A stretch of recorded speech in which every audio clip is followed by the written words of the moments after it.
Mga kapuso, nandito po ako ngayon sa Pandi, Bulacan at gusto ko lang po sa inyong ipakita kung gaano katinding nakakakilabot yung makikita ninyo.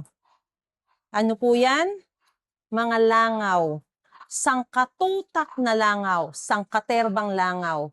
Ito po ay dumikit na, no? Dahil meron silang ginamit na panghuli dun sa mga langaw na yan para kahit paano maibsan. Pero kahit na may ganyan, tinan nyo, ang dami pa rin pong mga lumilipad-lipad at dumadapo sa kanilang mga tahanan, sa lahat ng mga surface ng kanilang mga tahanan, ng mga gamit, no?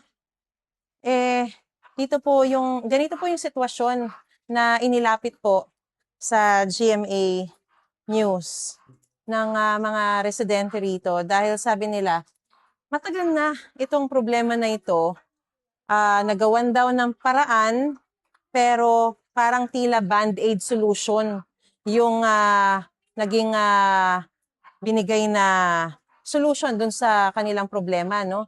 Pero tingnan nyo naman, hindi pa rin nauubos yung mga langaw. Katunayan, ayan, no?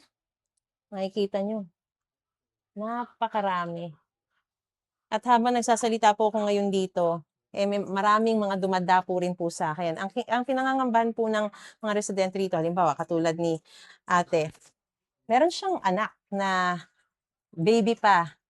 Syempre wala namang kamalay-malay yan, hindi naman niya kumbaga maaalis kapag may dumapo sa kanya, 'di ba? Itong bata na to, stress na raw siya dahil sa may pagkakataon na binuksan niya yung rice cooker, napakaraming langaw. Nung uminom siya ng tubig, nandun, nainom din niya, pati yung langaw. Tama ba? Parang ganun yung sitwasyon no? Ha? Isang araw. Yung pagong mo?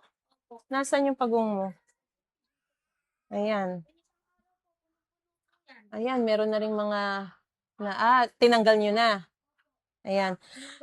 Ang problema, nanggagaling daw po kasi itong mga langaw na to doon sa poultry farm.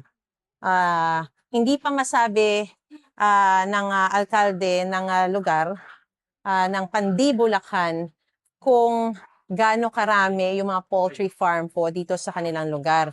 Pero ang pinapaliwanag niya, noong mga panahon daw kasi na itinayo yung mga poultry farm na yon, agricultural land pa itong area na to, kaya napahintulutan yung mga poultry farm na itayo doon. Pero ngayon po kasi ay tinuturing ng residential area. So, dahil residential area siya, bawal na yung mga poultry farm sa loob mismo ng mga residential areas po na ito.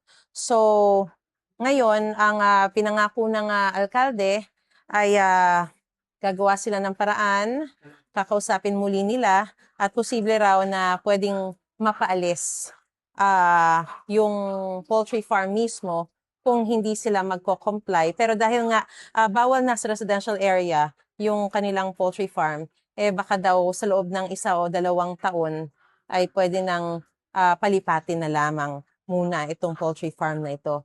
So, sa ngayon ay sinusubukan pa po namin kunan ng pahayag yung mismong pamunuan ng poultry farm. Pero panawagan po talaga ng mga residente rito na sana masolusyonan ito dahil hindi lang perwisyo yung hatid sa kanilang mga buhay nitong sangkatutak na mga langaw na ito, kundi danger o peligro rin sa kanilang buhay, sa kanilang kalusugan. Ayan, may dumadapo pa. At maging yung mga nakausap namin nagnenegosyo rito, pati yung negosyo rin daw po nila ay napepeste na nitong mga langaw na ito. Yan muna ang latest na sitwasyon mula dito sa Pandi, Bulacan. Ako si Mariz Umali para sa GMA News.